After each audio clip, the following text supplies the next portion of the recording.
super easy lang po tong filter na to. So, ayan yung video ko, 'di ba?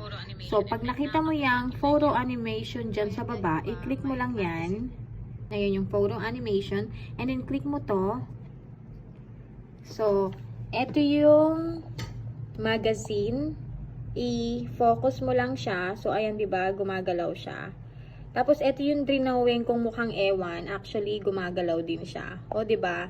And then, the other way is, ayan, 'di ba? Nasa home ka. Yan. I-click mo tong plus sign. Pupunta ka sa effect.